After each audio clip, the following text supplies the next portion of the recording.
Over thinking అంటే ఆలోచనలతో ఒక యుద్ధం లాంటిది. కానీ రియల్ ప్రాబ్లం మన మైండ్ లో కాదు, మన మైండ్ సెట్ లో.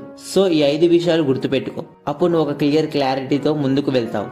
నెంబర్ 1, ఓవర్ థింకింగ్ అప్పుడు స్టార్ట్ అవుతుంది ఎప్పుడైతే మన మీద మనకి కాన్ఫిడెన్స్ లేకపోతే. అందుకే ఫస్ట్ మన మీద మనకి కాన్ఫిడెన్స్ ఉండాలి. నెంబర్ 2, ఓవర్ థింకింగ్ ని స్టాప్ చేయాలంటే ఫస్ట్ మనం యాక్షన్ స్టార్ట్ చేయాలి. అంటే ఆలోచనలలో గడపడం కాకుండా మన డ్రీమ్స్ అండ్ ఎయిమ్స్ కోసం యాక్షన్స్ తీసుకోవాలి. అప్పుడు మన మైండ్ రీసెట్ అవుతుంది అండ్ క్లారిటీ కూడా ఆటోమేటిక్ గా వస్తుంది. నెంబర్ 3, ఇది చాలా ఇంపార్టెంట్. ఖాళీగుండే మైండ్ దయ్యాల కొంప లాంటిది. ఆటోమేటిక్ గా ఓవర్ థింకింగ్ అనే ట్రాప్ లో పడిపోతాం. నెంబర్ 4, జరిగిపోయిన పాస్ట్ గురించి రిగ్రెట్ అవ్వకుండా అండ్ వస్తున్న ఫ్యూచర్ గురించి భయపడకుండా ఈ రెండింటిని వదిలేసి ప్రెసెంట్ లో ఉండడానికి ట్రై చేయండి. ప్రెసెంట్ లో మీ గోల్స్ కోసం వర్క్ చేయి. ఆటోమేటిక్ గా రిజల్ట్ మీ ముందుంటాయి.